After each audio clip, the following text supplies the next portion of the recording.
अच्छे हैं। जन्मदिन की ढेर सारी हार्दिक शुभकामनाएं और धन्यवाद नववर्ष धन्यवाद। सबके लिए मंगलमय हो। आप सभी को भी नए वर्ष की बहुत बहुत शुभकामनाएं। हरे कृष्ण गुरु जी। हरे कृष्ण जी, हरे कृष्ण।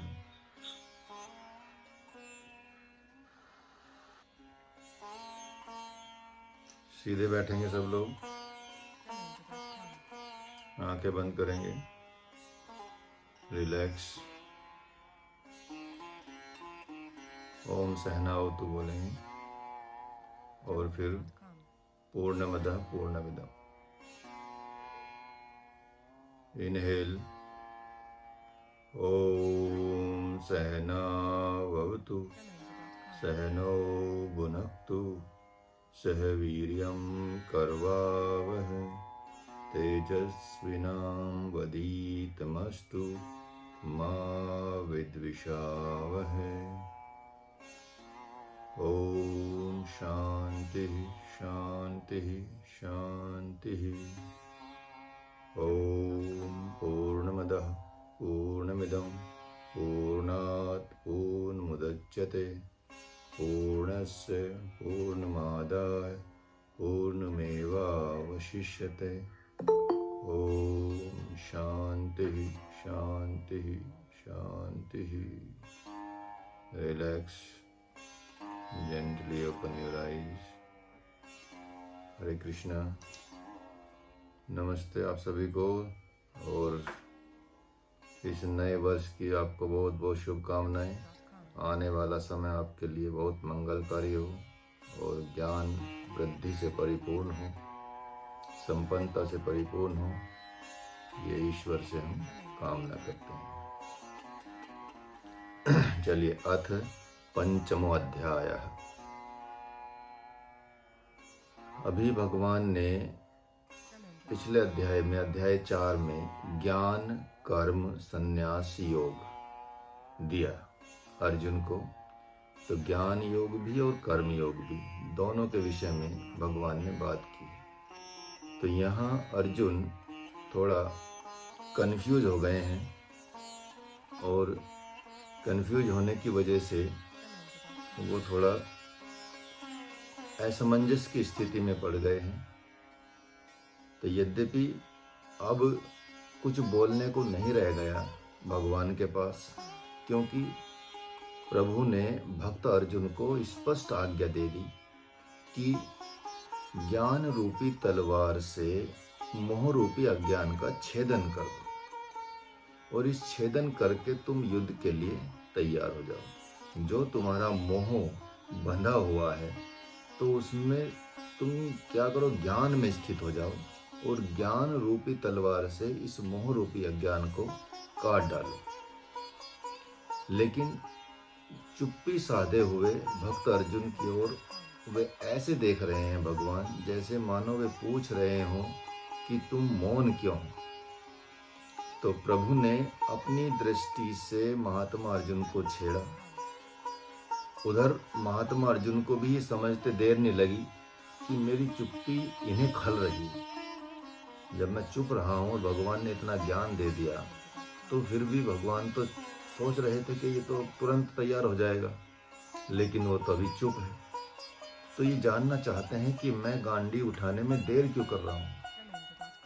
तो ठीक है, इसका उत्तर दूंगा। पहले मैं पुनः इनसे कर्म और संन्यास की कनिष्ठता और श्रेष्ठता के विषय में भली भांति जान लूं। अब अर्जुन जानना चाहता है कि इसमें कर्म योग में और संन्यास योग में श्रेष्ठ क्या है, और कनिष्ठता, कनिष्ठ कौन है, मतलब छोटा कौन है और बड़ा कौन है, इस बारे में मैं जानना चाहता हूँ। यद्यपि महात्मा अर्जुन की उत्सुकता तो प्रश्न करने की थी ही नहीं, बल्कि उनकी तो उत्सुकता थी पलायन करने की, युद्ध से भाग जाने की, भागने की थी उनकी। वे सोच रहे थे कि कोई बहाना मिले और मैं भाग जाऊं, और कोई बहाना मिले मैं सन्यासी बन जाऊं, कोई बहाना मिले मैं भिक्षुक बन जाऊं। तो उनकी चेतना ज्ञान में नहीं हो पा रही, और न ही कर्म में ही हो पा रही है, और ना ही योग में ही हो पा रही है, किसी भी स्थिति में उनकी चेतना का कह सकते हैं प्रवेश नहीं हो पा रहा। ना ज्ञान में प्रवेश कर पा रहे हैं वो, ऐसी स्थिति में है, ना कर्म में प्रवेश कर पा रहे हैं और ना ही योग में प्रवेश कर पा रहे हैं। लेकिन भगवान को मौन प्रश्न का उत्तर तो देना ही है, इसलिए उन्होंने वैसा ही प्रश्न कर दिया जैसा 2-4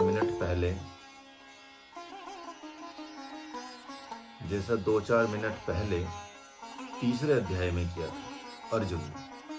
तो अर्जुन ने पूछा भगवान से कि संन्यासम कर्मणा कृष्ण पुनर्योगम च संससि यच्छ्रेय एतयोरेकं तन्मे ब्रूहि सुनिश्चितम्।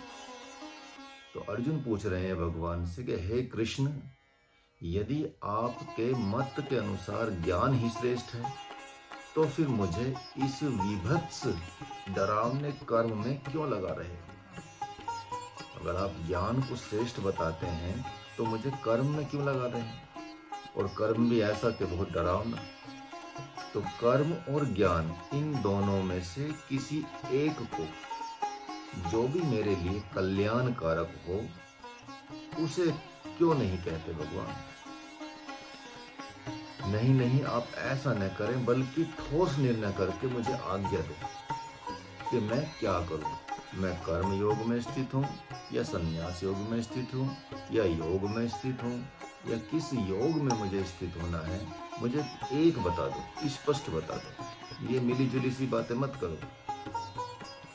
तो मानो महात्मा अर्जुन कह रहे हो कि हे प्रभु, अब तक जो कुछ भी आपने कहा है उससे तो स्पष्ट झलक रहा है कि ज्ञान ही श्रेष्ठ है। हाँ, कभी कभार कर्म योग की श्रेष्ठता की भी झलक मिल रही है और थोड़ा मोड़ा ऐसा भी लग रहा है कि निष्काम कर्म योग भी कल्याणकारक है। तो मिश्रित बातें करते हैं आप। मेरे जैसी बुद्धि वाले और घायल बुद्धि वाले के पास तो इस प्रकार की मिली जुली बात आपको नहीं करनी चाहिए। मैंने आपको समर्पित कर दिया है अपने आप को। फिर आप मिले हुए से वचनों को क्यों कहते हैं? कभी तो आप ज्ञान की प्रशंसा के पुल बांध देते हैं और कभी कर्म योग की प्रशंसा करने लग जाते हैं। तो ऐसा आप क्यों कर रहे हैं? आपका प्रयोजन क्या है? तो यहाँ महात्मा अर्जुन समझा रहे हैं भगवान को कि भगवान, गाय माता दूध देती और कुशल माताएं उस दूध को पकाकर उसमें जामन डालकर दही, मक्खन, छाछ और घी को अलग अलग कर लेती और कुछ छेना भी फाड़ लेती। तो बहुत से रूप उसमें छिपे हुए हैं, अतः वे उन्हें पृथक पृथक कर लेती हैं तथा जो जिस पदार्थ का अधिकारी होता है या जो जिस पदार्थ के योग्य होता है या जो पदार्थ जिसके लिए लाभदायक होता है उसी पदार्थ को वे उसको दे देती हैं। लेकिन हे माधव, मेरी बुद्धि ऐसी तो है नहीं, बल्कि इस समय अति आहत है, अति घायल है।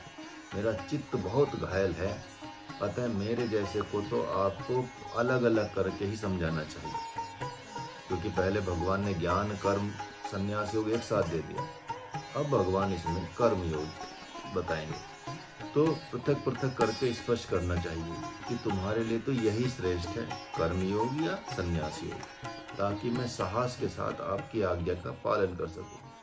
हाँ, माना कि अब तक मैंने आपकी आज्ञा का पालन करने की उत्सुकता नहीं जताई, परंतु अब लग रहा है कि आपकी आज्ञा पालन कर सकता हूँ।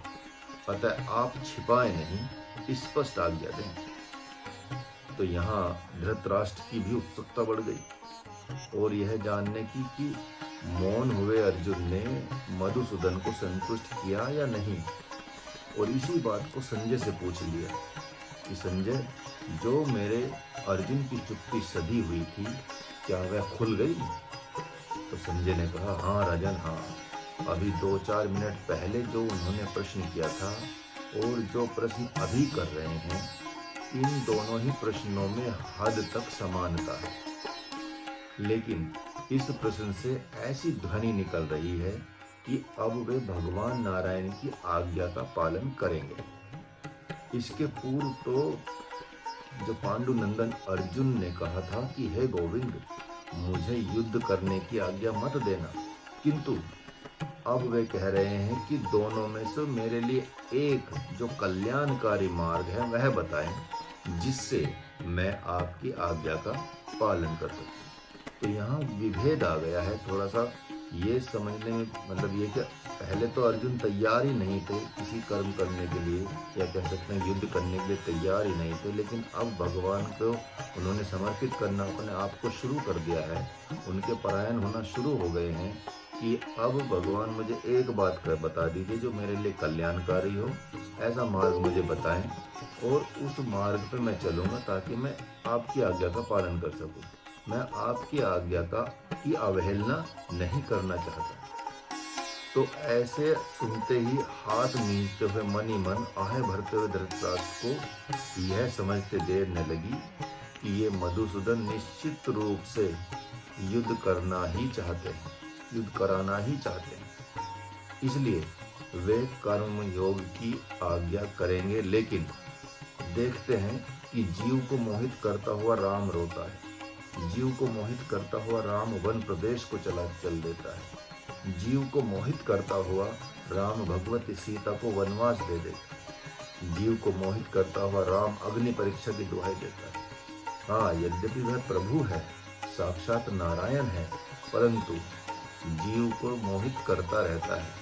और मानो वह कहता है कि मोह में आसक्त हुए चित्त वाले के पास सहसा ज्ञान की बातें मत करना। जो भी मोह में आसक्त हो जाता है तो उसको आप कुछ भी समझाएंगे, उस टाइम पे नहीं समझ पाएगा। जब कोई आप किसी भी चीज़ में, यदि छोटा बच्चा भी किसी खिलौने में मोह बहुत आसक्ति हो जाए, उसकी किसी चीज़ में उसकी बहुत आसक्ति हो जाए तो उस बच्चे को आप जल्दी से समझा नहीं सकते और वो अपनी मनमानी करेगा। इसलिए हम भी जब कभी मोह में आसक्त हो जाते हैं, मोह में इतना इन्वॉल्व हो जाते हैं, तब हम भी जल्दी से ज्ञान की बातें नहीं समझ पाते। हमारे लिए क्या अच्छा है क्या बुरा है नहीं समझ पाते। यही स्थिति यहाँ महात्मा अर्जुन की हो रही है, क्योंकि वो मोह में इतने आसक्त हैं, उनका चित्त इतना आसक्त हो गया है, मोह में इतना पड़ गया है कि वो ज्ञान की बातें नहीं समझता। न बुद्धि भेदम जन ये ज्ञानम कर्म संगिनाम, गीता के अध्याय 3 में 26वां श्लोक में बताया हुआ है कि जो कर्म में आसक्त है उसके पास सर्वप्रथम निष्काम कर्म योग की प्रस्तावना करना, और जब वे कर्म योग में भली भांति प्रतिष्ठित हो जाएं तब ज्ञान की बातें करें। ये भगवान ने यहाँ बताया। तो यद्यपि क्या होता है, गाय माता जो होती है ब्रह्म विद्या को देने वाली होती है, तो भी दूध ही देती है। ऐसा नहीं कि वे दूध की जगह घी नहीं दे सकती, दही छाछ या मक्खन नहीं दे सकती, बल्कि वह तो अलग अलग करके भी सब कुछ दे सकती है। आपने देखा ही होगा जब जमदाग्नि के यहाँ सहस्त्र बाहु का अटैक हो गया था, तो वहाँ आपने देखा होगा कि गाय ने भोजन तक दिया, मतलब हर चीज़ दी जो, और इसी से मतलब वो परेशान हो गया सहस्त्र बाहु के, ऐसी कैसी गाय है जो सब कुछ खिला रही है, हम इतने लोग आ गए हैं और तुरंत खाना तैयार हो गया है, फिर ऐसी कैसी गई, तो मुझे चाहिए।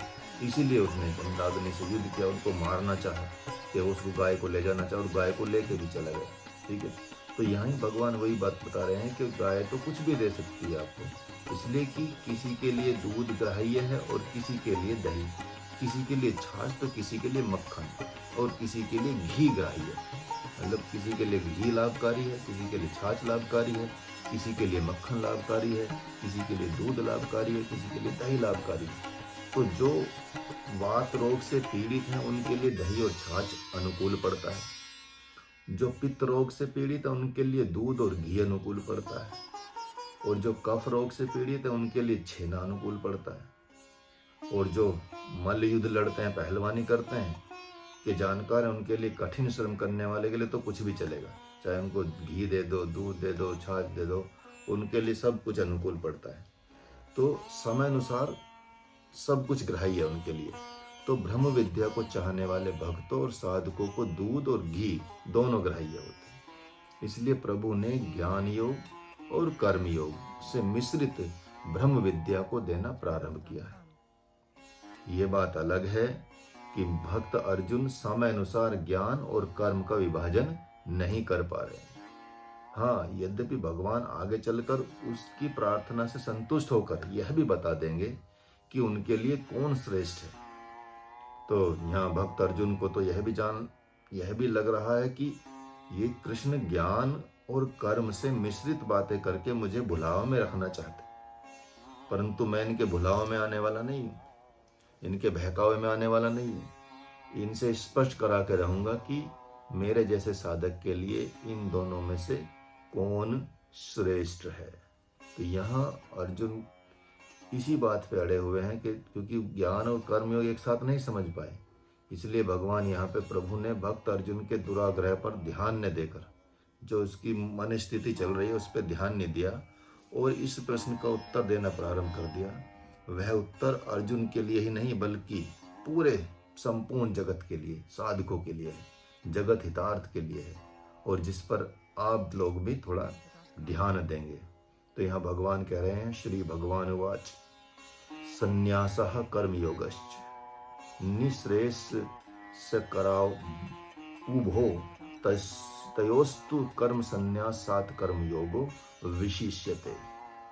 कि हे पार्थ, कर्म का संन्यास अर्थात ज्ञान योग और कर्म योग ये दोनों ही निश्चित रूप से श्रेष्ठ हैं, लेकिन जिनको देह अभिमानियों के लिए, जो देह अभिमान है, जिनको इस देह का अभिमान है, के द्वारा ज्ञान योग की साधना करना अति कठिन हो जाता है, क्योंकि वे मान ही नहीं सकते कि हम शरीर नहीं हैं।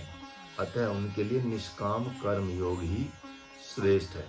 तो यहाँ भगवान ये बता रहे हैं कि जिनको अपने शरीर का मोह है और दूसरे जो अपने परिवार वालों का, अपने स्वजनों के, अपने भाई बांधवों के शरीर का मोह है, उस मोह में पड़े हुए, ऐसे मोह में पड़े हुए व्यक्ति कभी नहीं मान सकते कि मैं शरीर नहीं हूँ, जबकि मैं तो शुद्ध चेतन आत्मा हूँ, अविनाशी आत्मा हूँ, अविनाशी आत्मा हूँ, सनातन पुरातन आत्मा हूँ। ये कोई नहीं मान सकता जब तक वो देह से बाहर नहीं जाता। तो इसलिए उनके लिए, जो ऐसे व्यक्ति है, उनके लिए सबसे बढ़िया है कि उनको निष्काम कर्मयोग में लगाया जाए।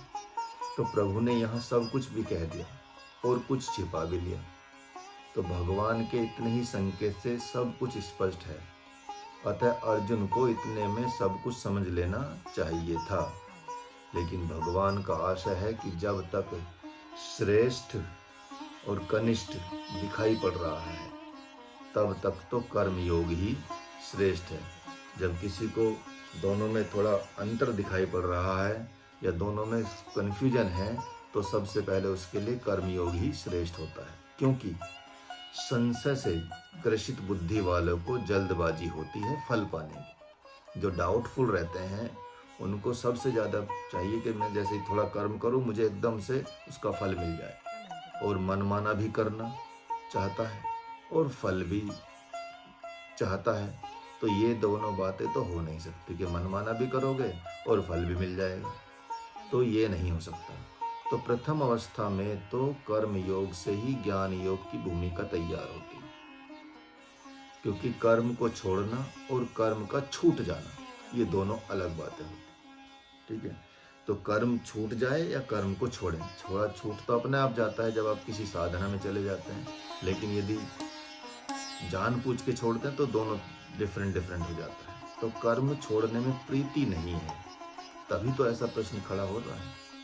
यदि कर्म के प्रति आग्रह नहीं होता तो ऐसा प्रश्न खड़ा ही नहीं होता। जैसे नारद जी जैसे सद्गुरु से ध्रुव जैसा साधक नहीं पूछेगा कि कर्म श्रेष्ठ है कि ज्ञान, जप श्रेष्ठ है कि ध्यान, बल्कि वह तो पूछेगा कि गुरुदेव भगवान मुझे कैसे मिलेंगे और कहाँ मिलेंगे। तो उसके पास किसी बात का झंझट ही नहीं रहता, वो तो सिर्फ एक बात पूछता है कि मुझे भगवान कैसे मिलने हैं। अपने गुरु से शिष्य को यही पूछना चाहिए कि गुरुदेव मुझे भगवान कैसे प्राप्त होंगे, ये नहीं पूछना चाहिए कि भगवान मेरे लिए कर्म योग श्रेष्ठ है या ध्यान योग श्रेष्ठ है या ज्ञान योग श्रेष्ठ है या जप योग श्रेष्ठ है। वो तो गुरुदेव बताएंगे ना आपको कि क्या करना है। तो आपको तो सिर्फ इतना पूछना है कि मुझे भगवान कैसे मिले। उसके पास और किसी चीज़ का झंझट ही नहीं रहता। तो यदि सदगुरु ने उसे बता दिया कि जप करो तो जप करने लग जाएगा, तप करने को कहेगा तो तप करने लग जाएगा, ध्यान करने को कहेगा तो ध्यान करने लग जाएगा, और योग करने को कहेगा तो योग करने लग जाएगा, ज्ञान योग करने को कहेगा तो ज्ञान योग करने लग जाएगा, सर्व त्याग करने को कहेगा तो सर्व त्याग कर देगा।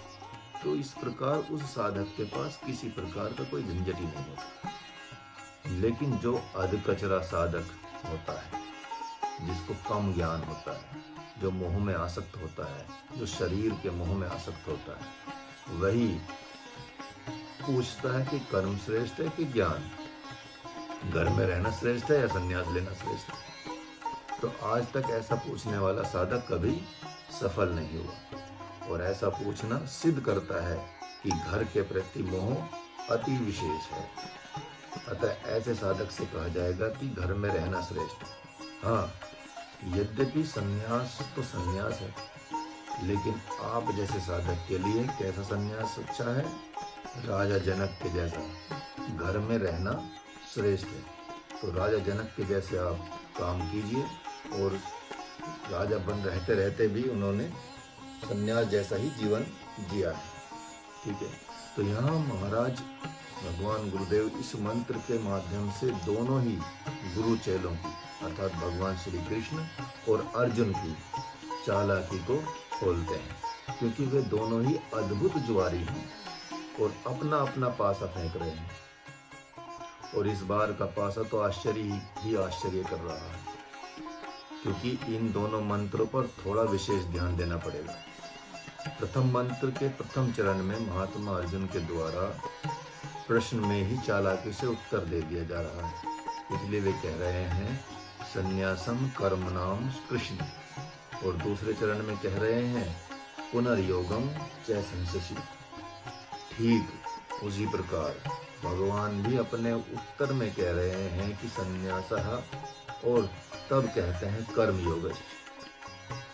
और इतना ही नहीं, मंत्र के तीसरे चरण में सर्वप्रथम कह रहे हैं कर्म संन्यासा, और तब बाद में कह रहे हैं कर्म योगो विशिष्यते।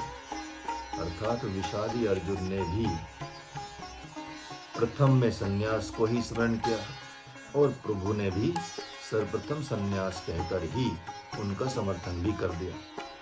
लेकिन भगवान को अपना दाव जीतने में देर नहीं लग रही, और वे तत्काल कहते हैं कि तयोस्तु कर्म संन्यास सात कर्म योगो विशिष्यते। अर्थात संन्यास से कर्म योग श्रेष्ठ है। मानो भगवान कह रहे हैं कि संन्यास की तुम पूंछ भी नहीं पकड़ पाए, किंतु कर्म के तो सिर पर तुम पहले से ही सवार हो, अतः उसी के अनुसार चलो। ऐसा कहकर भटके हुए साधकों को मानो भगवान ने संजीवनी जड़ी दे दी। एक नई साधना लेना और एक पहले से ही साधना मिली हुई है, इसमें अंतर हो जाएगा, क्योंकि पहले की साधना ही की कला का पता है और दूसरे की साधना का कला को अभी सीखना है। ठीक है। तो यहाँ जैसे अगर हमको अपने जीवन में यदि निर्णय लेना हो, यदि किसी कैरियर के फील्ड में भी निर्णय लेना हो, किसी भी समाज के कार्य में निर्णय लेना हो, यदि हमको भूमिका निभानी पड़ जाए, तो यदि मान लिया हम साइंस के बैकग्राउंड के व्यक्ति हैं, यदि हम आर्ट के बैकग्राउंड के व्यक्ति हैं, यदि हम सोशल साइंस के बैकग्राउंड के व्यक्ति हैं, तो हमको उसी रास्ते पे चलना ज़्यादा श्रेष्ठ रहेगा, क्योंकि उसके हम कह सकते हैं कंधे पे बैठे हैं, लेकिन उसके तो हम अभी मतलब पैर तक भी नहीं पहुँचे किसी नए ज्ञान के। इसलिए भगवान यहाँ अर्जुन को बता रहे हैं कि देखो कर्म योग तुम करते आए हो पहले से ही, और उसमें तो तुम बहुत माहिर हो, इसलिए तुम्हारे लिए कर्म ही ज़्यादा श्रेष्ठ है। तो जब महात्मा अर्जुन कर्म करने की कला तो जानते हैं, परंतु उसमें मात्र एक कमी है, और वह क्या है कि उस कर्म को भगवान से जोड़ने की कमी, जिस कारण से उनका कर्म अब तक कर्मयोग नहीं बन पाया। तो महाराज भगवान जो गुरुदेव के पास भी प्राय 2 प्रकार के साधक आते हैं। उनमें से जो कर्म में कुशल होते हैं उन्हें स्थूल कर्म से लेकर सूक्ष्म कर्म का बोध कराकर स्थूल और सूक्ष्म कर्म में प्रवृत्त करा दिया जाता है, तथा ज्ञान योगी को कर्म योग कर्म से उदासीनता तो पहले से ही है, इसलिए सहज ही उनकी मनोवृत्ति त्याग की तरफ चली जाती है और सूक्ष्म कर्मयोगी को अष्टांग योग की शिक्षा दीक्षा दी जाती है और ज्ञान योगी को एकमात्र तप और त्याग में प्रवृत्त कर दिया जाता है। तो यहाँ भगवान ने कहने को तो कह दिया कि कर्म की संन्यास से कर्म योग श्रेष्ठ है, लेकिन वे संभल भी गए कि कहीं यह विशेष निराश न हो जाए, घायल न हो जाए, क्योंकि संन्यास की कामना यह अपने मन में संजोए बैठा है। यह तो विदित ही है, यह तो पता ही है कि आत्यंतिक निराशा में भी व्यक्ति को पागल होते देखा जाता है। इसलिए भगवान ने तुरंत एक दूसरी बात कह दी और वो क्या कही, ये है स नित्य सन्यासी यो न द्वेष्टि न कांक्षति निर्द्वंदो ही महाबाहो सुखम बंधनात् प्रमुच्यते। हे महाबाहो, जो अपने मन के प्रतिकूल मिली हुई साधना से द्वेष नहीं करता, जो अपने मन के प्रतिकूल मिली हुई साधना से द्वेष नहीं करता, उस साधना की सिद्धि हो जाने पर भी जगत से कुछ चाहता ही नहीं, ऐसा निर्द्वंद राग द्वेष मान आदि द्वंद्वों से रहित पुरुष सुख पूर्वक कर्म बंधन से मुक्त हो जाता है। तो यहाँ कर्म की बात की और कर्म से ना डरे वो, इसलिए भगवान ने ये बात की है कि जो प्रतिकूल परिस्थिति से कभी द्वेष नहीं करता और जो द्वंद्वों के बीच में मतलब फंसता नहीं है, राग द्वेष मान सम्मान मान अपमान सुख दुख इनमें नहीं फंसता है और सुख पूर्वक वह व्यक्ति क्या होता है, अगर इन द्वंद्वों से रहित होता है तो वह कर्म बंधन से तुरंत मुक्त हो जाता है। तो यहाँ भगवान मानो कह रहे हैं कि अभी भी अर्जुन की गुरुजनों के प्रति आसक्ति नहीं समाप्त हुई। तो देख रहे हैं स्वजन ही उनकी आत्मा हो गए हैं, पर वे राग द्वेष छोड़ दें तो सन्यासी ही हैं। मानो भगवान यह भी कह रहे हैं कि हे पार्थ, यदि तुम्हारी यही कामना है तो भीतर से सन्यासी हो जाओ और बाहर से मेरे भक्त हो जाओ। मेरी बात मानो सिर्फ सूर्य चंद्रमा इंद्र वायु जल अग्नि पृथ्वी आकाश तथा युधिष्ठिर भीम आदि और स्वयं मैं तुम्हारी भुजाएं हैं। इसी कारण से तुम महाबाहो कहे जाते हो। मैं तुम्हारी ज्ञान योग नामक लंबी भुजा हूँ और अन्यान्य देवता जो दूसरे देवता तुम्हारी कर्म योग नामक लंबी भुजा, जो धर्म युद्ध ही नहीं चाहता अपितु विकर्म में धर्म युद्ध प्राप्त होने पर उससे द्वेष भी नहीं करता, वह सदा सर्वदा सन्यासी ही है। जो अपने और पराये के भाव से मुक्त हो गया है वह सुख पूर्वक संसार बंधन से मुक्त हो ही जाता है। यहाँ भगवान विकर्म में धर्म युद्ध की बात कर रहे हैं, जो कर्म अकर्म और विकर्म। तो यहाँ भगवान ने दोबारा से विकर्म की बात की है। जब स्वजन के प्रति युद्ध का अवसर आता है तो विकर्म में धर्म युद्ध कहलाता है, तथा विकर्म में धर्म युद्ध से पाप स्पर्श नहीं करता। जब पितामह भीष्म अपने गुरु परशुराम से धर्म युद्ध कर सकते हैं तो तुम तो उस युद्ध से भी श्रेष्ठ विकर्म में धर्म युद्ध करने जा रहे हो। उन्होंने मात्र अपनी प्रतिज्ञा पूर्ण करने के लिए युद्ध किया था और तुम तो मेरी प्रतिज्ञा के लिए युद्ध कर रहे हो। तो तुम्हारा युद्ध परित्राणाय साधुनाम के लिए है, अतः मैं तुम्हें नित्य सन्यासी ही समझता हूँ। तो यहाँ भगवान ने फिर से उनको एक बात याद दिला दी कि स्वजन के साथ युद्ध करना जो होता है वो विकर्म धर्म युद्ध होता है। क्योंकि यदि कोई स्वजन अधर्म के रास्ते पे चल रहा है, यदि कोई स्वजन गलत काम कर रहा है, तो उसके से युद्ध लड़ना कोई गलत बात नहीं है। वो विक्रम में धर्म युद्ध हो जाता है और उसको हराना मारना जो भी हो सकता है उसके साथ किया जा सकता है, क्योंकि वो प्रभु को नहीं चाहता, वो इंसानियत को नहीं चाहता और वो आपके जो आप धर्मात्मा हैं आपके खिलाफ हो गया है।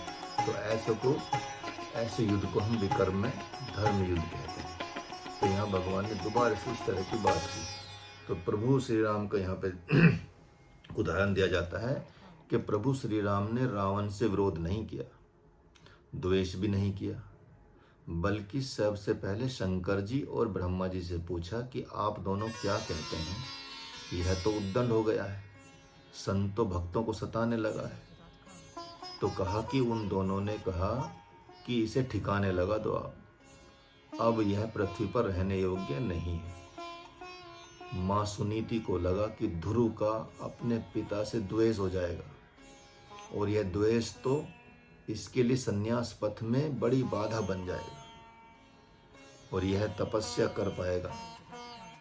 द्वेष अग्नि से इसका हृदय जलता रहेगा। अतः उस देवी ने कहा कि नहीं बेटे नहीं, तुम्हारी छोटी माँ ने ठीक ही कहा है, तथा पिताजी भी मौन रह गए।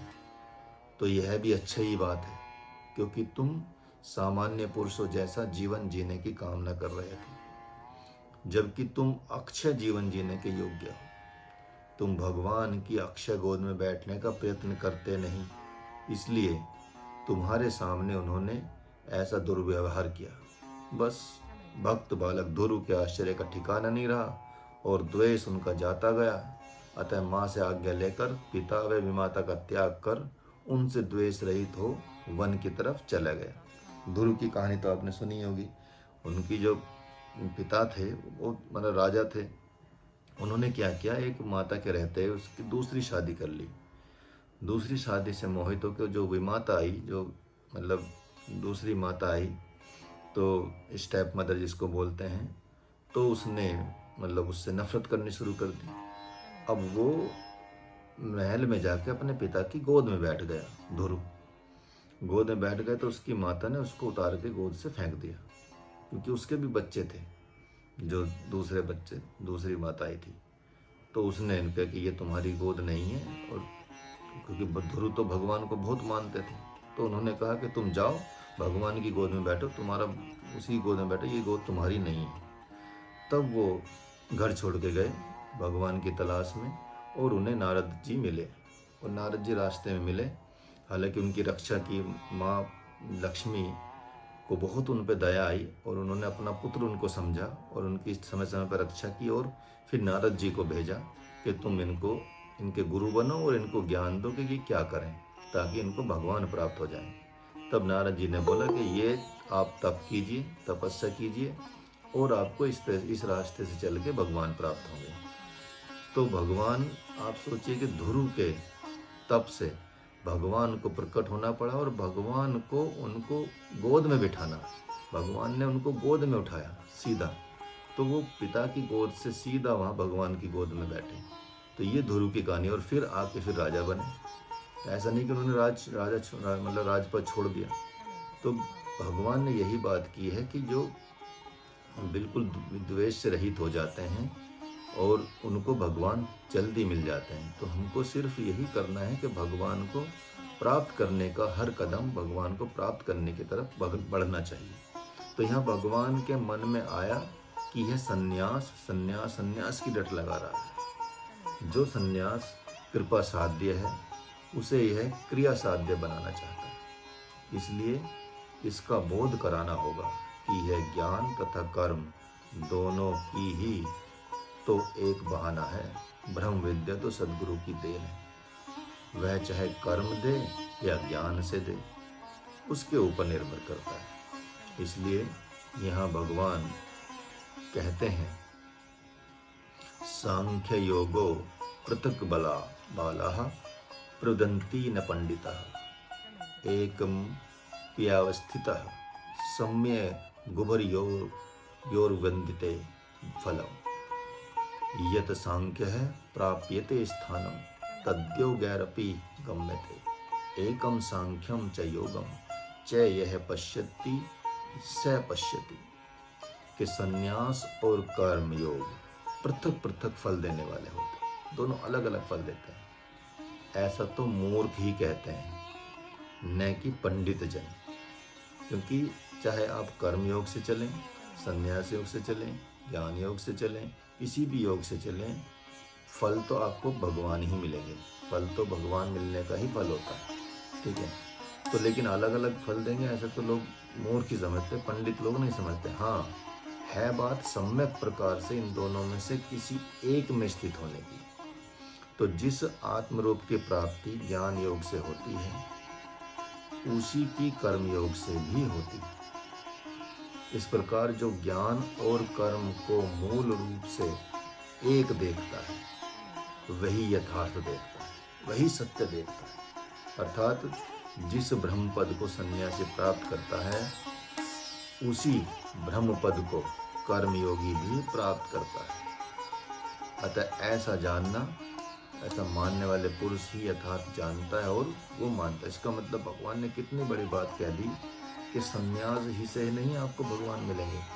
तो जो संन्यास से लोग प्राप्त करते हैं, वही कर्म से भी प्राप्त कर सकते हैं, वही ज्ञान से भी प्राप्त कर सकते हैं, वही ध्यान योग से प्राप्त कर सकते हैं, वही योग से प्राप्त किया जा सकता है। मतलब फल तो एक ही है, लेकिन अधजल गगरी छलकत जाए वाली कहावत विख्यात है। वह इसलिए कि आधा अधूरा ज्ञान बड़ा घातक होता है। और सन्यास का कई लोग ABCD पढ़ते नहीं हैं, थोड़ी बहुत पढ़ ली किसी ने और बक बक करने लग जाते हैं कि ज्ञान योगी श्रेष्ठ है, तो उसकी बात पर क्या ध्यान देना। वैसे ही कर्म योग का थोड़ा सा अनुभव हो जाता है तो अनुभवी संतों का पद गाकर चिल्लाने लगता है कि मन ना रंगाए रंगे जोगी कपड़ा। ये दोनों ही अधकचरे साधक होते हैं। अतः उनकी बातों पर ध्यान देना न देना, बल्कि यदि इतनी इनकी बातों पर ध्यान जाए तो किसी ज्ञानी के संसर्ग में चले जाना चाहिए। इस बात पर ध्यान देना कि जो जानता है वह बोलता नहीं, और जो बोलता है वह निश्चित रूप से कुछ जानता नहीं। यह अच्छी प्रकार से जान लेना चाहिए, क्योंकि मूर्ख की मूर्खता को भी जानना चाहिए और बुद्धिमान की बुद्धिमत्ता को भी जानना चाहिए। क्योंकि मूर्ख तथा शास्त्रीय, बुद्धिमान, ये दोनों ही आध्यात्मिक पथ में बाधक बन जाते हैं। अतः साधन पथ में देखना है कि कहीं आपका साथ किसी अधेड़ मूर्ख या विद्वान से तो नहीं हो गया, और यदि हाँ तो जभी जागा तभी सवेरा। लेकिन चले कोई बात नहीं, चाहे कोई कुछ भी कहे इस विषय में कि वह कहता रहे कि पर भगवान इस बात का समर्थन नहीं करते, बल्कि वे तो स्पष्ट कह रहे हैं कि दोनों में से किसी एक में भी अपने तन मन वचन हृदय की स्थिति अच्छी प्रकार जम जाए तो आत्मपद ब्रह्मपद रूप फल की प्राप्ति अवश्य हो जाएगी। यहाँ भगवान सिर्फ यही बात बता रहे हैं कि देखो चीज़ें तो दोनों हैं इस वाले अध्याय में, लेकिन अगर किसी एक में, दोनों में से किसी एक में भी अपना तन मन वचन हृदय की स्थिति अच्छी प्रकार यदि लग जाती है तो निश्चित रूप से आत्मपद प्राप्त होगा, ब्रह्मपद प्राप्त होगा, इस फल की अवश्य प्राप्ति होगी। तो गुरुदेव प्राय कहते हैं कि ज्ञान योगी त्यागते त्यागते त्यागते शरीर का अभिमान, इंद्रियों का अभिमान, मन बुद्धि का अभिमान त्याग कर अपने आत्म स्वरूप में स्थित हो जाता है। और कर्म योगी भी भगवत कर्म को ग्रहण करते करते किसी दिन आत्म रूप का ही अनुभव करने लगता है। इसलिए धीरे धीरे धीरे अपने इस जीवन में उस जीने को अपनाना चाहिए। धीरे धीरे धीरे धीरे, एकदम से तो कोई एकदम ज्ञानी नहीं बन पाएगा, एकदम से कोई सन्यासी नहीं बन पाएगा, एकदम से कोई आत्मस्वरूप में भी स्थित नहीं हो पाएगा। तो हमको प्रैक्टिस मतलब अभ्यास दर अभ्यास करते रहना चाहिए। हमको हर पल अभ्यास करने की आवश्यकता होती है कि हमारे मन में चिंतन चलता रहे, भगवान का चिंतन चलता रहे, ईश्वर का चिंतन चलता रहे। तो ये चलता ही रहेगा। तो जल्दी से ही, जितनी जल्दी आप चिंतन में लगेंगे उतनी जल्दी से आपको भगवत प्राप्ति की तरफ आप बढ़ने लगेंगे और देखते देखते आपको भगवत कर्म पकड़ में आ जाता है। तो स्वयं गुरुदेव भी नचिकेता की जीवनी पढ़ते पढ़ते, हमारे गुरुदेव पिता माता भाई बंधुओं के लोग भी जीवन पर प्रहार करना सीखा और प्रहलाद की जीवनी पढ़ते पढ़ते अभय रूप होना सीखा और भगवान बुद्ध, भगवान दत्तात्रेय, भगवान सुखदेव, भगवान शंकराचार्य आदि की जीवनी पढ़ते पढ़ते ब्रह्म त्याग करना सीखा। इन्हीं महापुरुषों के आदर्श से जीवन से प्रेरणा पाकर यह पता चला कि मूर्खों और अज्ञानियों के बीच कैसे रहना चाहिए और ज्ञानियों के बीच कैसे रहना चाहिए और कैसे जाना चाहिए। तो जीवन में स्वाध्याय क्या रंग लाता है यह भी अनुभव किया। इसलिए यदि कुछ नहीं मिल रहा तो बड़े बड़े महापुरुषों की जीवनी पढ़ें और ऐसे आप देखेंगे कैसा आचरण करना चाहिए हमको। हम अपने आदर्श को देखें। यदि हम माता हैं तो हम देखें कि माँ कौशल्या कैसे जीवन जीती थी, माँ मदालसा कैसे जीवन जीती थी, माँ यशोदा कैसे जीवन जीती थी, उस जीवन को हमको अपनाना चाहिए। और यदि हम पुरुष हैं तो हम देखेंगे कि भगवान राम के जीवन कैसा है, भगवान दत्तात्रेय का जीवन कैसा है, भगवान बुद्ध का जीवन कैसा है। तो जिस जीवन से हमारी मैच खाता हो कि हमारे विचार उस जीवन से मैच खाते हैं तो हमको उनको आदर्श मान के उन धर्म को अपनाना चाहिए। तो यहाँ भगवान फिर लताड़ना शुरू करते हैं युद्ध के मैदान में कि भगवान ने इस मंत्र में एक बार पुनः कहा कि तुम मूर्ख हो, पंडित नहीं। हे पार्थ, तुम अपने को पंडित तो समझते हो, अपने को पंडित तो समझते हो, लेकिन पंडित संशय आत्मा नहीं हो। इसमें डाउट नहीं होता जो विद्वान होते हैं। संशय आत्मा तो मूर्ख ही होते हैं और तुमसे तो कल्याणी द्रौपदी ही विशेष बुद्धिमान है, जिसने भरी सभा में कौरवों सहित तुम पांडवों को भी ललकारा था। और अब बात समझ में आई कि तुम उस समय उसके प्रश्न का उत्तर क्यों नहीं दे पाए। वहां भी वही स्वजन थे और यहाँ भी वही स्वजन हैं जो तुम्हें पलायनवादी सन्यासी बनने के लिए बाध्य कर रहे थे। उस समय भी जो अपने और पराये भाव से मुक्त था, उस विदुर ने स्पष्ट कहा था कि हे सभासदों, यह प्रश्न सजीव है। बेटी द्रौपदी प्रश्न जीवित पुरुषों से कर रही है, मरे हुए लोगों से नहीं। सामर्थ्य होते हुए भी जो ऐसे अवसर पर नहीं बोलेगा, उसे गूंगा होने का पाप लग जाएगा। तो हे पार्थ, इस न्याय से इस समय तुम तो गूंगे और बहरे हो ही रहे हो, लेकिन मैं गूंगा बहरा नहीं बनना चाहता। तुमने मुझे अपना सद्गुरु बना लिया, जिसका धर्म भली भांति मुझे पता है, और ऐसे अवसर पर मैं तुम्हें विकर्म में युद्ध, धर्म युद्ध करने का उपदेश नहीं देता तो मुझे भी गूंगा होने का पाप लग जाता। और सच पूछो पार्थ, तो मैं किसी के भी प्रश्न का उत्तर दिए बिना नहीं रहता। इसी से अपनी प्रतिज्ञा अनुसार मैं अपनी कल्याणी द्रौपदी का उत्तर देने के लिए उसकी साड़ी बन गया था, उसकी लाज बन गया था, शक्ति बन गया था, उसकी मर्यादा बन गया था। तो यहाँ महात्मा अर्जुन के मन में विचार पहुंच पड़े कि यदि ऐसा है तो महात्मा विदुर क्यों भाग खड़े हुए युद्ध के मैदान में, क्यों नहीं आए वो यहाँ? उन्हें तो आप कुछ कहने नहीं गए। तो प्रभु ने मन की बात जान ली और कहा, हाँ तुम ठीक सोच रहे हो। अरे महात्मा अर्जुन, महात्मा विदुर जैसा युद्ध तो कोई कर ही नहीं सकता। उनके द्वारा किया गया युद्ध पितामह भीष्म, आचार्य द्रोण, कृपाचार्य आदि गिनती के ही लोग देखे। हाँ, उनके युद्ध करने का ढंग अलग है। इस समय हस्तिनापुर का त्याग करना ही उनका धर्म युद्ध है। उस महात्मा ने युद्ध कब नहीं किया? दुर्योधन, शकुनी आदि से छल करके तुम लोगों को लाक्षागृह में जलने से बचाया। धृतराष्ट्र का तिरस्कार कर तुम्हारे महात्मा पिता पांडु को सिंहासन दिया। महाराज युधिष्ठिर को जुआ खेलने से मना किया।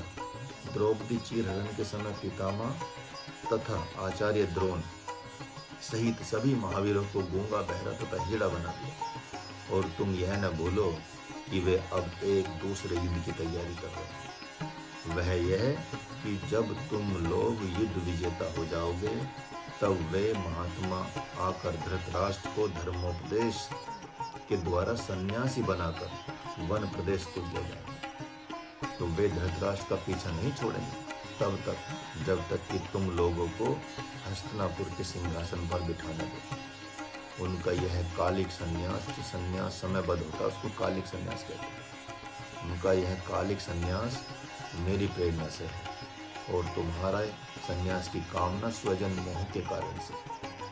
कदाचित वे इस युद्ध में रहते और वीर गति को प्राप्त हो जाते तो भी धृतराष्ट्र को संन्यास बनाने वाला युद्ध कौन करता है। इस प्रकार तुम्हारे जैसा मूर्ख भी कर्म एवं ज्ञान में भेद देखकर अपने चित्त को समशांत होने नहीं देता। तो अब इन दोनों ही मार्गों में से आत्मसात को ही देते हैं। उनमें सर्वसाधारण के लिए ज्ञान दुख साध्य है। इस विषय पर भगवान ने प्रकाश डालने का मन बनाया और भगवान यहाँ कहते हैं, संन्यास तु महाबाहो दुख माप तु योगतः योग युक्तो मुनिर्ब्रह्मा नचिरेना धीम गच्छति योग युक्तो विशुद्धात्मा विजितात्मा जितेन्द्रिया सर्वभूतात्मा भूतात्मा कुर्वन्नपि न लिप्यते। यहाँ भगवान कह रहे हैं कि हे महाबाहो, अहर्निश सद्गुरु की संगति के अभाव में ज्ञान योग दुख साध्य हो जाता है। यदि सद्गुरु नहीं है और तो ऐसी अभाव में ज्ञान योग क्या होता है, दुख साध्य हो जाता है। ठीक इसके विपरीत भगवत कर्म में भली भांति प्रतिष्ठित पुरुष सुगमता से शीघ्र अपने आत्म स्वरूप में प्रतिष्ठित हो जाता है।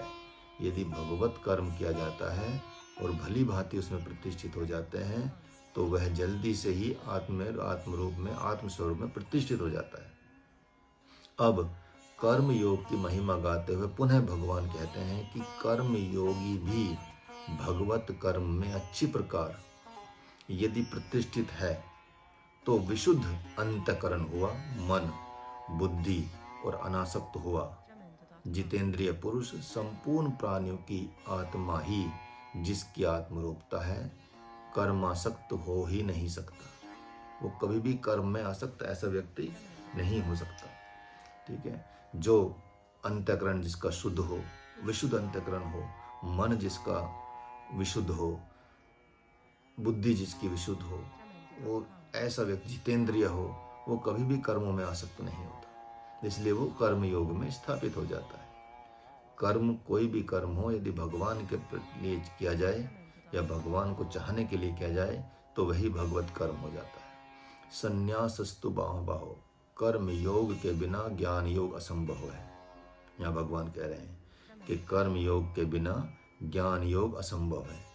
उसके लिए तो देवताओं ने जैसे प्रद्युम्न को 6 महीने में मंत्र योग की शक्ति से 12 साल का बना दिया था, उसी प्रकार कोई सद्गुरु किसी विशेष प्रयोजन से किसी समर्पित शिष्य को सीधे ज्ञान योग में प्रतिष्ठित कर दे तो उसकी बात यहाँ नहीं की जाएगी। लेकिन यदि ऐसी बात नहीं है तो स्पष्ट ही है कि बच्चा जवान होते होते जवान हो जाता है, जवान वयस्क होते होते वयस्क हो जाता है और वयस्क वृद्ध होते होते वृद्ध हो जाता है।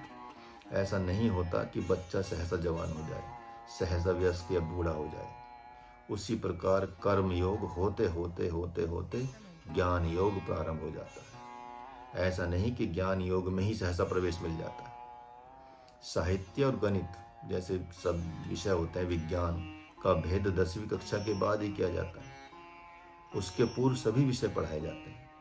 उसी प्रकार कुछ वर्षों तक तो सभी कर्मयोगी होते हैं ब्रह्मचर्य आश्रम में, लेकिन विद्या अध्ययन के उपरांत सद्गुरु निर्णय करता है कि कौन ज्ञान योग का अधिकारी है और कौन कर्म योग का। और फिर तो अपने 3रे अध्याय के 3रे मंत्र में भगवान ने कहा था, लोकेस्मिन् द्विधा निष्ठा, अर्थात ज्ञान योग और कर्म योग दोनों ही सनातन मार्ग हैं। इससे इसमें इसलिए चौथे अध्याय का मंत्र था एकम उपस्थित सम्य, अर्थात दोनों में से किसी एक में भी भली भांति मन बुद्धि चित्त की प्रतिष्ठा हो जाए तो एक ही फल आत्मज्ञान मिलेगा। ठीक है, तो ये मतलब ऐसी बात नहीं है। तो बहुत बार कहा भी गया है कि सत्य युग के प्रथम चरण में न कोई वन व्यवस्था थी न किसी कर्म का विभाजन था। क्यों?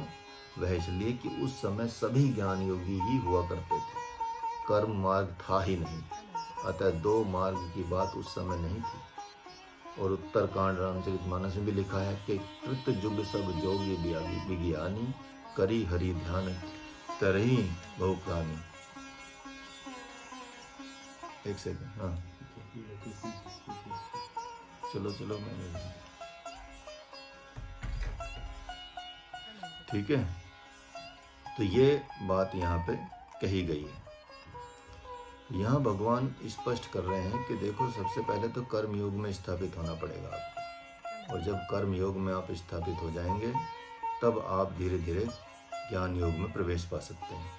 तो इस मंत्र के द्वारा जब भगवान यह कह रहे हैं कि जो संपूर्ण भूतों की आत्मा को अपनी आत्मा समझ रखा है, वह कुछ भी करता हुआ कर्मों के दोषों से लिपायमान नहीं होता, तो इसका तात्पर्य है कि धर्म विरोधी स्वजनों का वध करता है, तभी तो विजितात्मा और जितेंद्रिय कहलाता है।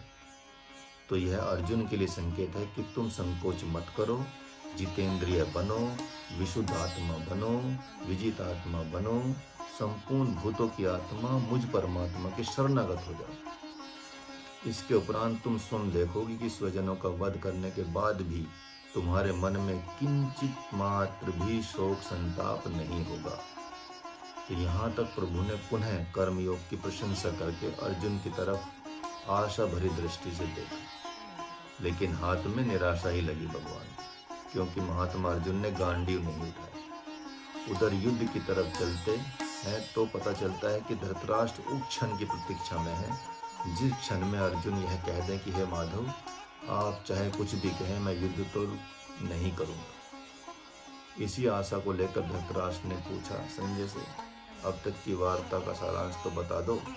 संजय ने कहा, हाँ अन्नदाता, एक ऐसे धर्म को लाकर खड़ा कर दिया भगवान नारायण ने कि अब तो अर्जुन को युद्ध करना ही पड़ेगा। राजन, मुझे तो लग रहा है कि मानो वे कह रहे हों, जब पितामह भीष्म अपने गुरु परशुराम से धर्म युद्ध कर सकते हैं तो तुम इनसे धर्म युद्ध क्यों नहीं कर सकते। यही नहीं, इस समय ये अपने पद पर भी नहीं है, जबकि वहाँ परशुराम तो अपने पद पर थे। परशुराम जी के पास कोई दूसरा परशुराम नहीं था, जबकि इनके पास तो दूसरा भीष्म, और वह भीष्म मैं हूँ। मैं भी इन्हीं की तरह प्रतिज्ञा वाला हूँ। यदा यदा हि धर्मस्य ग्लानिर्भवति भारत, ये मेरी ब्रह्म प्रतिज्ञा है, जिसको ये खूब अच्छी प्रकार जानते हैं। और जानते हैं तो फिर इन्हें पूछना चाहिए कि हे प्रभु, आपने अलग प्रतिज्ञा कर ली, मैंने अलग प्रतिज्ञा कर ली, तो फिर मेरी प्रतिज्ञा का क्या होगा। इन्होंने अपनी प्रतिज्ञा के सामने मेरी प्रतिज्ञा का महत्व कुछ भी नहीं रखा। लेकिन तुम ऐसा न करो, तुम तो मेरी प्रतिज्ञा का मान रखो, इस न्याय से भी तुम युद्ध करने के अधिकारी होते हो। तो हाँ संजय, बात तो तुम ठीक कह रहे हो। धर्म की परिभाषा तो जो परिभाषित की है माधव ने, वह अपने आप में अपूर्व है। इस न्याय से तो अर्जुन का युद्ध करना धर्म हो ही जाता है। लेकिन इस समय मेरा पुत्र अर्जुन, जो मेरे जैसा ही धर्म भीरू हो गया है, मेरे जैसा ही जिसका चित्त मोह से आच्छादित हो गया है, उसकी स्थिति कैसी है। तो जब भगवान मधुसूदन ने एक बार फिर युद्ध के लिए ललकारा, तो क्या वह गांडीव की तरफ नहीं देख रहा है? धृतराष्ट्र ने पूछा। नहीं राजन, नहीं। उनके मन में कुछ प्रश्न चल रहा है। वे सोच रहे हैं कि जो ज्ञान योग मेरे लिए बड़ा ही कठिन है, बड़ा ही कठिन है, इतना कठिन है कि मैं भगवान जैसे सद्गुरु को पाकर भी इसका साधन नहीं कर पा सकता हूँ, तो फिर इसका स्वरूप क्या है। भगवान ने मन की बात जान ली, और फिर अगले श्लोक में भगवान बात करते हैं, 8वां श्लोक। तो लेकिन यहाँ पे आपका ये थोड़ा अगली क्लास में करेंगे, आज यहीं समाप्त करते हैं 8वें श्लोक से।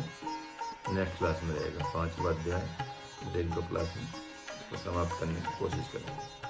हरे कृष्ण। चलिए, किसी का कोई प्रश्न हो तो पूछ सकते हैं।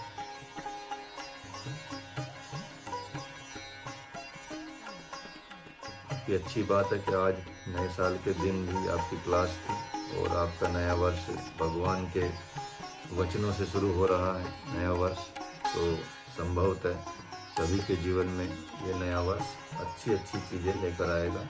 इसलिए अपने स्वास्थ्य पर ध्यान देना है और भगवत प्राप्ति की तरफ चलना है, कर्म करने हैं और प्रोग्रेस करनी है, तरक्की करनी है और ईश्वर के लिए जीने की कोशिश करनी है। चलिए, हरे कृष्ण। बहुत बहुत धन्यवाद आप लोगों का। कोई प्रश्न हो तो कुछ पूछ सकते हैं। हरे कृष्ण जी, हरे कृष्ण। धन्यवाद guru ji. Thank you very much. चलिए, अब सीधे बैठ जाएंगे फिर और सर्वे भवन्तु सुखिनः, सबकी कामना करेंगे। इनहेल करेंगे। ओम सर्वे भवन्तु सुखिनः, सर्वे सन्तु निरामया, सर्वे भद्राणि पश्यन्तु, मा कश्चित् दुःखभाग् भवेत्। ओम शांति शांति शांति। Relax. Gently open your eyes. Hare Krishna. चलिए, एक हरे बार फिर कृष्ण से गुरु जी। आपको नए वर्ष की बहुत बहुत शुभकामनाएं। हरे कृष्ण गुरु जी। धन्यवाद गुरु जी। आपको धन्यवाद guru ji. Thank you. Hare Krishna guru ji. Hare Krishna ji, Hare Krishna. Hare Krishna guru ji. Hare Krishna ji, Hare Krishna.